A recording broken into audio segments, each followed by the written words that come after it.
What's up, everyone? I'm Betsy Borrego. I'm an actress here in New Orleans, Louisiana. So I was originally born in Mexico. I was raised in Texas, but I grew up in New Orleans. I like to say that I grew up in New Orleans because I moved here when I was a teenager, and I spent a lot of years here, and I've learned a lot of lessons. I've made all my life friends here, and I don't really see myself going anywhere anytime soon. And no matter where I go, New Orleans will always have a very special place in my heart. So regardless from anything or regardless of anything, I'm from the 504, baby. So I started off acting when I was 9 years old. I was in my school play. When I originally auditioned, I thought I had no chance. I was like, I know people that can sing way better than me. It's a musical. And I really was just trying to be on stage. At that point, I wanted to be famous. I wanted to be a pop star. I wanted to be like the fourth, fifth member of Destiny's Child. That's what I thought I was gonna be. And I decided that, you know what, I'm just gonna go for it. And when I applied to audition, I was like, I just wanna sing. I didn't even fill out the role that I wanted to be because I didn't really have any expectation of anything. I was like, I just wanna sing. And to my surprise, the next day when they post the cast list, I ended up getting the lead role. So I was Annie in the musical Annie. I played Orphan Annie. So yeah. Ever since then, I was like, ain't nothing stopping me now. I mean, I have to live up to my first role legacy, and I just got to keep going. And so I'd stuck in theater my whole life until college, and after college I did theater sporadically, but I focused more on film because I wanted to be on the big screen.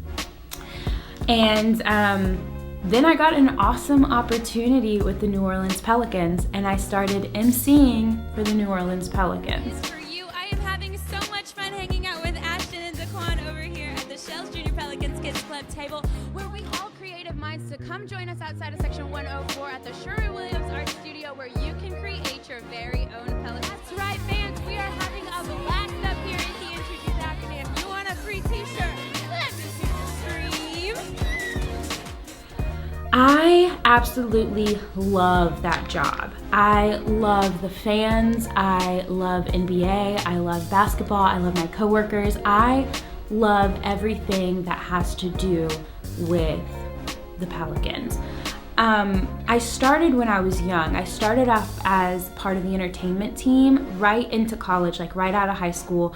I started on the entertainment team, and it just kind of went from there, you know. I got to perform and be in front of thousands of fans almost every other day, and it's like this adrenaline that you get that you just can't get over. And so I was like, gosh, I have to keep doing this. I have to keep doing this. And eventually the MC position opened up, and I was like, I gotta try. I have to try to go for it. And I went for it, and I got it, and I've been doing it ever since. And there's nothing more rewarding than when a fan comes up to me and talks to me like they've known me my whole life, and I maybe being the first time that I see them, but I have to take a step back and realize that they have known me for quite some time. I've been with the Pelicans for 7 years now, and some of these season ticket holders have watched me grow up and like watch me mature into the woman that I am today. And I have to remember that, and it's so beautiful when they come up to me and they feel like they have that connection with me, and I just get to sit there and be a part of their life. And I wouldn't take that feeling away for nothing. And the beautiful thing about working with the Pelicans is that it also helps me in my acting career. I used to be terrified of cameras, and now, I mean, I can sit in front of a camera and just blabber off like nothing, and I have to credit that to the Pelicans. I chose acting over singing eventually because acting is a way to express feelings. I always like to say that acting is the art of showing emotion and being vulnerable. And there's such a power that we have as actors, as creators, as artists, that we have the ability to influence people on how to feel. So if somebody is having a bad day, we have the ability to entertain them and make it just a little bit better. If that means taking them out of what they're going through for that day and just have them live in the moment with us and forget about everything else and just entertain them for that split second. And if that makes them happy for a split second, then I as an actor have done my job. I like to also say that as an actor, I have the ability to transform into different characters to tell a story. So in a way, I like to call myself a superhero. As I mentioned before, I was born in Mexico. My mom is Mexican and my dad is Colombian, but I never knew my father. And I grew up culturally more Mexican than anything else.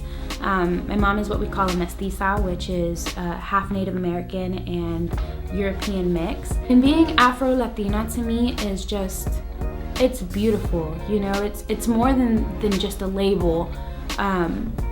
It's a community, it's a culture. Even though my father is the one that carries the African blood and I never knew him, I know that there's a community out there that is just so welcoming and allows me to experience that culture without knowing my father. And that to me is just beautiful, and that it's the most important thing that's happened in my life, honestly. Being Afro-Latina in this industry can be a little challenging. Before COVID-19, I had booked my very first Latin role. Like my very first, since I started acting when I was 9, up until now, I booked my very first Latin role. But then, you know, the coronavirus happened. We went into quarantine, and unfortunately the production had to go on hold until further notice. But it took almost 20 years for me to do that, and I think that says a lot about where we were and how Hollywood viewed Latin culture and Latin people. I always like to say that Hollywood thinks we look Italian, and I don't think that they realize that we come in all shapes and sizes and color as well. But booking that role made me realize that we're headed to the right place. You know, we're headed to a place where I can be the representation for my people and be the representation for little girls who may look like me, but they think that they don't have the chance to be on TV because their skin isn't light and their hair isn't straight and their eyes aren't colored, or whatever Hollywood thinks that, you know, Latin people look like. So I'm so excited for some of the projects that I have coming out right now. I've been very, very, very fortunate as an actor to be a part of stories that have depth, stories that are meaningful, stories that represent what is going on in America today. And so far, every character that I've played on screen isn't just for entertainment, but it's for the necessity of getting out there and showing a message. And so one of those projects is Prayer for the People. It was directed by Henry Frost, written by Henry Frost, and I'm just really excited to be a part of that. I'm really excited for you guys to see it, and I will keep you updated on when that drops. Also, you can catch me on The Lovebirds on Netflix, starring Issa Rae and Kumail Nanjiani. And I was really excited to be a part of that project because I truly feel like it's one of the first of its kind. You know, when we see romantic comedies and they have like interracial couples and stuff, we always see like Spanish and black, or we see, you know, white and black in some form or the other, but we don't really get to see other cultures. So being a part of Lovebirds was really, really awesome, and it was just amazing to be a part of the first of its kind. And I'm really excited for y'all to see it. I can't wait for y'all to see it. And yeah. You can also follow me on Instagram at It's Betsy to continue seeing this amazing journey that I hope to continue having. And I hope that y'all all stay safe. I hope that y'all are all staying healthy. And I love y'all, and I can't wait for y'all to see this. And I'm so honored to be a part of this project right now. Yeah, bye.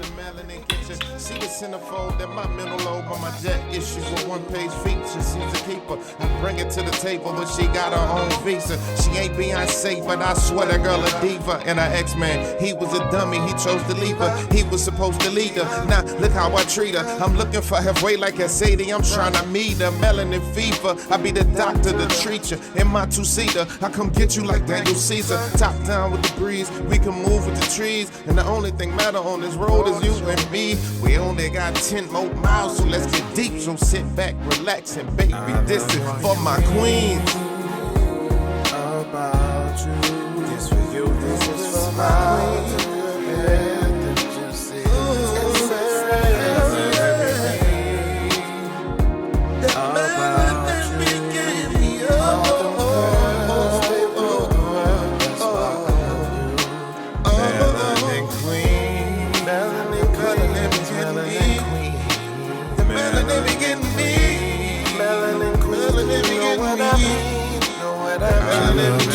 Check me out. Check me out.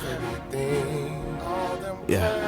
They rule the world, that's why I love you. Growing up in the South, we always told when the sun is out, the sons and daughters of the mothers frown. Now, melanated ink record these stories down the irony. We suddenly conscious of self from ivory. The poison of proponents of the Ivy League. Love to make it rain, but never wary of the color struck. The irony, if God had a gender, it'd be woman in black. Keep it simple in the Timberland, she in the sundress.